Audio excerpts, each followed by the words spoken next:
Hi friends, welcome to Mahathi Sairam channel. వెంటనే శ్రీ చంద్రమౌళి గారికి తెలియజేశా, మీ ఉద్యమంలో పాలు పంచుకునే అవకాశం నాకు కల్పించండి. ఉడతా భక్తిగా సేవ చేస్తా.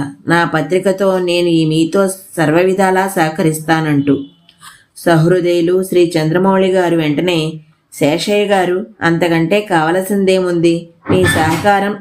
మీ సహకారం నాకెంతో ఉపకరిస్తుంది. ఉభయలం కలిసి రాముడి గుడికి విరాళం పోగు చేద్దాం అన్నారు. విధానసభ స్పీకరు శ్రీ అయ్యందేవర కాళేశ్వరరావు గారు మా సంకల్పం మెచ్చుకున్నారు. వ్యక్తిగతంగా పెద్ద విరాళాలు అర్థించడం కంటే పత్రికాముఖంగా చిన్న చిన్న మొత్తాలు ప్రజల నుండి సేకరిద్దామనుకున్నాను. అయితే ఇక్కడ ఒక చిన్న సమస్య ఎదురైంది. ప్రభకు నేను సంపాదకుడనే గాని యజమాని కాను గదా. యజమాని అంగీకారం పొందకుండా పత్రికను కొంతకాలం పాటు ఈ ఉద్యమానికి వినియోగించడం సబబు కాదు. చివరకు ఒక యోచన తట్టింది. ఎంత వ్యాపారస్తుడైనా శ్రీ గోయాంక దైవభక్తి గల వ్యక్తి. తనకు నచ్చినట్టయితే ఏ పనికైనా ఎంత త్యాగానికైనా వెనుకాడని స్వభావం ఆయనది. కాబట్టి బాణం సంధిద్దామని నిశ్చయించాను. భద్రాచల రామాలయ పునరుద్ధరణ ప్రయత్నం జరుగుతున్నది. ఆంధ్రప్రభ ద్వారా నిధి సేకరణకు నేను ఉద్యమిస్తున్నాను. దయచేసి మీ విరాళం ప్రకటించండి అని అప్పుడు ఢిల్లీలో ఉన్న శ్రీ గోయాంకకు టెలిప్రింటర్ ద్వారా కబురు పంపాను.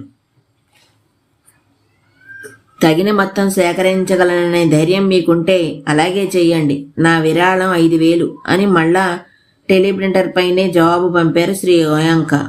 ఎద్దులు బండి ఏకమైతే కొండ మీదకి పోవటానికి ఎంతసేపు? శుభస్య శీఘ్రం అని దగ్గరలో ఉన్న ఉగాది నాడే నిధి సేకరణకు అంకురార్పణ చేశాం. అన్ని చోట్లకు వెళ్ళి అందరినీ చూసే అవకాశం లేనందున ఫోన్ మీదనే కొన్ని విరాళాలు పోగు చేశాను. ప్రథమంలో 4-5 రోజులు కాస్త ప్రయత్నం కావలసి వచ్చింది. తెలుగువారికి ఇలవేలుపైన శ్రీరాముని గురించి, పరమపావని అయిన భద్రాచల క్షేత్రం మహత్యాన్ని గురించి, రామభక్తాగ్రసుడైన రామదాసు సేవల గురించి, భద్రాద్రితో గోలుకొండ నవాబుకు ఏర్పడిన అపూర్వ సంబంధం గురించి, మన మతానికి మన సంస్కృతికి గల ఐక్యతను గురించి 1-2 సంపాదకీయ వ్యాసాల ద్వారా ప్రజలను మేలుకొల్పడం జరిగింది. అటు తరువాత మా ఉద్యమం 3 పువ్వులు 6 కాయలతో రాష్ట్రం నలుమూలలకు పాకింది. ఎక్కడో మారుమూల ప్రదేశాల నుండి కూడా తెంపు లేకుండా విరాళాలు వెల్లివై రాసాగినవి.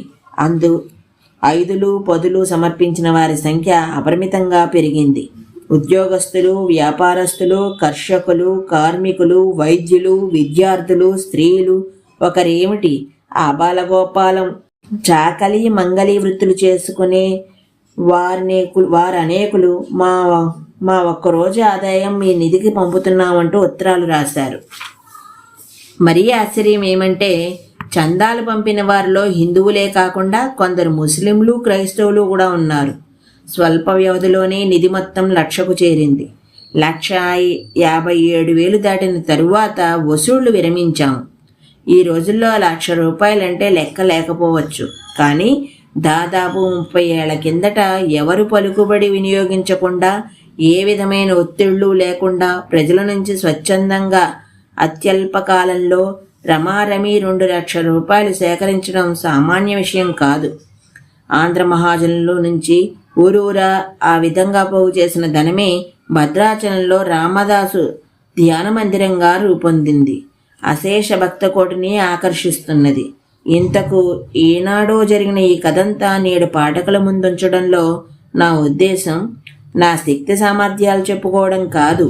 విజయవాడ ప్రయాణానికి అంతా సిద్ధం చేసుకుని స్వామి దర్శనం కోసం వానావరం గ్రామానికి వెళ్ళిన నన్ను రామేశ్వరంలోని శంకర మంటపం నిర్మాణానికి విరాళాలు వసూలు చేసుకురమ్మంటూ అప్పటికప్పుడు కారులో మద్రాసుకు ఎందుకు పంపించారో స్వామి ఉద్దేశం అప్పుడు నేను ఊహించలేకపోయాను.